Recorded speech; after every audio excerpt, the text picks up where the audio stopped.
अध्यक्ष महोदय जी, मैं इनको याद दिलाना चाहती हूँ, प्रियंका गांधी जी कहती हैं कि छोड़ो पुरानी बातें, हम पुरानी बातें नहीं करेंगे, हम पुराने लोगों के बारे में नहीं बोलेंगे। तो मैं ये जानना चाहती हूँ कि आपकी जो माता जी हैं वो तो आपकी अध्यक्ष है और इस वक्त की वो अध्यक्ष है, उनकी जो है आप देखिए, जब उनकी नागरिकता नहीं थी, जब उनके पास 1983 में नागरिकता आई, उसके कितने साल पहले से वो वोट देती आ रही हैं। तो ये जो इनका जो परिवार है, एंटाइटलमेंट से जो ग्रस्त ये इनका परिवार है, ये प्रियंका गांधी जी को भी याद रखना चाहिए। चाहे आपका भूतकाल हो, चाहे आपका वर्तमान हो, आप सब लोग, चाहे ईवीएम हो या चाहे कागज पे लिखा हो, जब आप लोगों के चरित्र में जो है किसी तरह की मर्यादा नहीं है, आप लोगों ने कभी भी इस देश का, यहाँ की कानून व्यवस्था का, संविधान का कभी आप लोगों ने सम्मान नहीं किया हुआ है।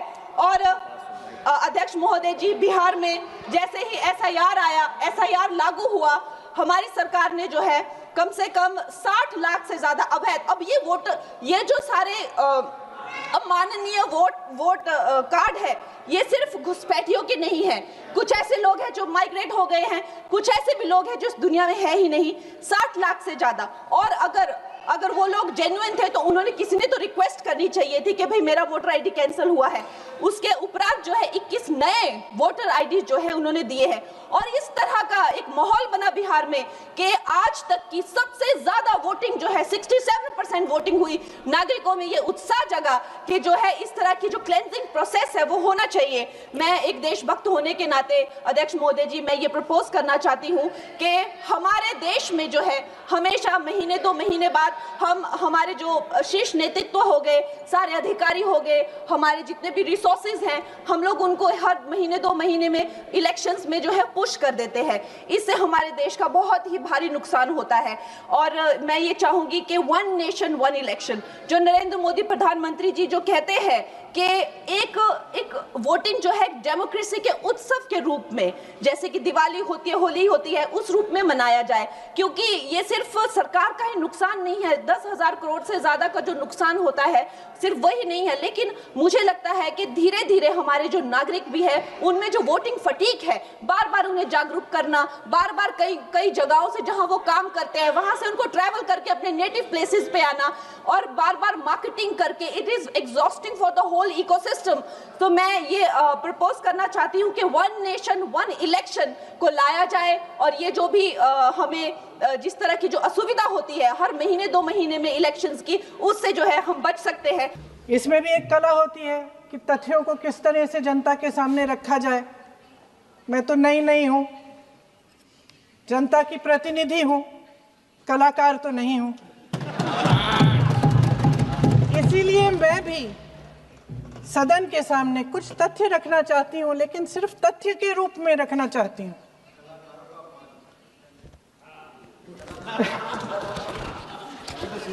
मैं उदाहरण दूं, उदाहरण दे देती हूँ। सर मांग रहे हैं सर वंदे मातरम के बारे में, वंदे मातरम की जो सालगिरह पे आपने एक बड़ा कार्यक्रम आयोजित किया था, उसमें प्रधानमंत्री जी ने भाषण दिया। उसमें उन्होंने कहा कि 1896 में पहली बार गुरुदेव रविंद्रनाथ टैगोर ने ये गीत एक अधिवेशन में गाया। उन्होंने ये नहीं बताया कि कौन सा अधिवेशन था। महासभा, हिंदू महासभा का अधिवेशन था, आरएसएस का अधिवेशन था। किस बात से कतरा रहे थे कि ये कांग्रेस का अधिवेशन था। और उदाहरण दूं कि मैं अपना भाषण जारी रखूं। दे रही हूं। जो वंदे मातरम की जो क्रोनोलॉजी है वो भी आप समझिए, जो असली क्रोनोलॉजी है।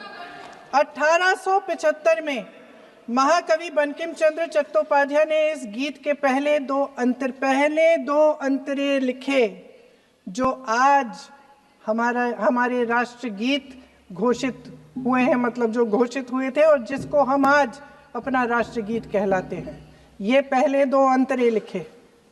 1882 में 7 साल बाद उनका एक उपन्यास प्रकाशित हुआ, आनंद मठ। उस उपन्यास में यही कविता उन्होंने प्रकाशित की, लेकिन इसमें 4 अंतरे जोड़ दिए। 1896 में कांग्रेस के अधिवेशन में गुरुदेव रविंद्रनाथ टैगोर ने पहली बार ये गीत गाया। 1905 में बंगाल के विभाजन के खिलाफ आंदोलन के समय वंदे मातरम जनता की एकता की गुहार बनकर गली गली से उठा।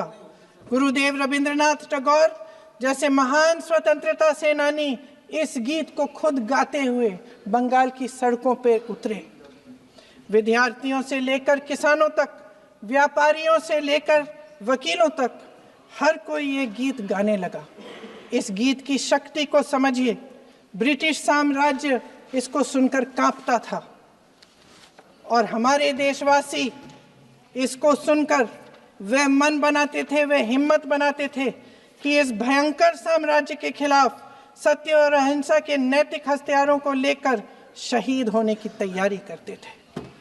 ये गीत मातृभूमि के लिए मर मिटने की भावना को जगाता है। इस गीत की शक्ति ये है, इस गीत का हमारे देश से जुड़ाव ये है। लेकिन 1930 के दशक में हमारे देश में जब सांप्रदायिक राजनीति उभरी, तब ये गीत विवादित होने लगा। 1937 में, अब ये मैं दूसरा उदाहरण देने वाली हूँ क्योंकि प्रधानमंत्री जी ने अपने भाषण में इसका उल्लेख किया और गलत किया, इसीलिए मैं इसके जो सच्चे जो तथ्य हैं वो आपके सामने रख रही हूँ। 1937 में नेताजी सुभाष चंद्र बोस कांग्रेस का अधिवेशन कलकत्ता में होने जा रहा था, उसका आयोजन कर रहे थे। तो जो मोदी जी ने पत्र सुनाया सदन में 20 अक्टूबर का और कहा कि जवाहरलाल नेहरू जी ने नेताजी को ये चिट्ठी लिखी और ये कहा कि इस पर चर्चा होनी चाहिए, उससे पहले 3 दिन पहले नेताजी सुभाष चंद्र बोस ने पंडित जवाहरलाल नेहरू को एक चिट्ठी लिखी थी जिसका जिक्र आपके प्रधानमंत्री ने नहीं किया। और इस चिट्ठी में सुन लीजिएगा,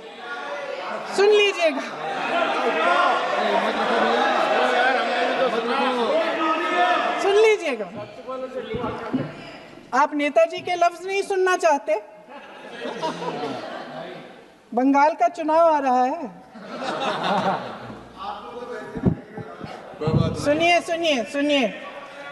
सुनिए। हाँ, कोई बात नहीं, हम तो देश के लिए हैं, हम देश के लिए हैं। आप चुनाव के लिए हैं, हम देश के लिए हैं। हम जितने भी चुनाव हारे, हम यहाँ बैठे रहेंगे और आपसे लड़ते रहेंगे और आपकी विचारधारा से लड़ते रहेंगे। अपने इस देश के लिए, अपनी इस मिट्टी के लिए लड़ते रहेंगे। आप हमें रोक नहीं सकते।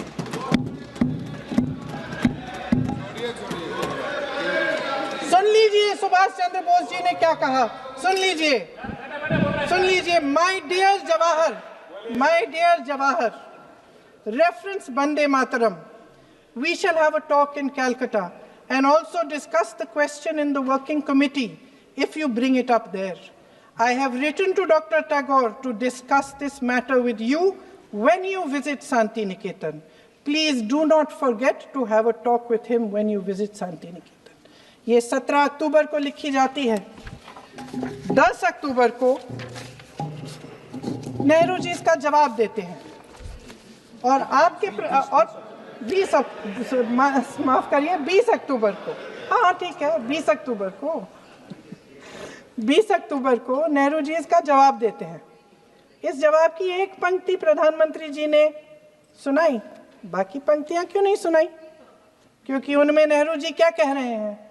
There is no doubt that the present outcry against Vande Mataram is to a large extent a manufactured one by the communalists. Whatever we do, we cannot pander to communalists' feelings, but to meet real grievances where they exist. I have decided now to reach Calcutta on the 25th morning. This will give me time to see Dr. Tagore as well as other friends. समझ रहे हैं आप? प्रधान चुप है तो समझ ही गए होंगे। फिर क्या होता है? फिर नेहरू जी कलकत्ता जाते हैं और गुरुदेव जी से मिलते हैं, और उसके अगले दिन गुरुदेव जी एक चिट्ठी लिखते हैं जिसमें वो लिखते हैं, अंग्रेजी में चिट्ठी है, उसका एक अंश मैं आपको हिंदी में बता देती हूँ, जिसमें गुरुदेव जी कहते हैं कि जो दो अंतरे हमेशा गाए जाते थे उनका महत्व इतना गहरा था कि उस हिस्से को कविता के शेष हिस्से तथा पुस्तक के उन अंशों से अलग करने में उन्हें कोई कठिनाई नहीं थी। उन्होंने ये कहा कि स्वतंत्रता संग्राम में हमेशा से वही दो अंतरे ही गाए जाते थे और उनको गाते हुए कुर्बानी देने वाले सैकड़ों शहीदों के सम्मान के लिए उन्हें ऐसे ही गाना उचित रहेगा। उन्होंने यह भी कहा कि बाद में जोड़े गए अंतरों का सांप्रदायिक मायना निकाला जा सकता है और उस समय के माहौल में उनका इस्तेमाल अनुचित होगा।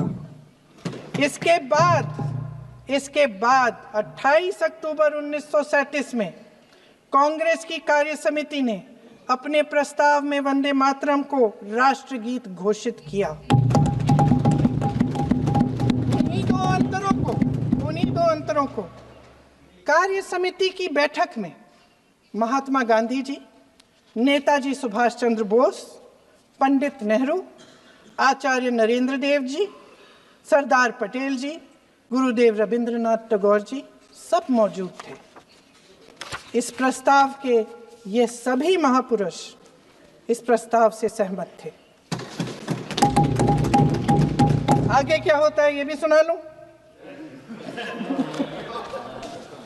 भारत की आजादी के बाद जब इसी गीत के इन्हीं दो अंतरों को 1950 में डॉक्टर राजेंद्र प्रसाद जी ने संविधान समिति में भारत का राष्ट्रगीत घोषित किया, तब लगभग यही महापुरुष मौजूद थे। इनके साथ साथ B.R. अम्बेडकर जी भी सभा में थे और इनके साथ साथ मेरे सत्ता पक्ष के साथियों के नेता श्री श्यामा प्रसाद मुखर्जी भी मौजूद थे।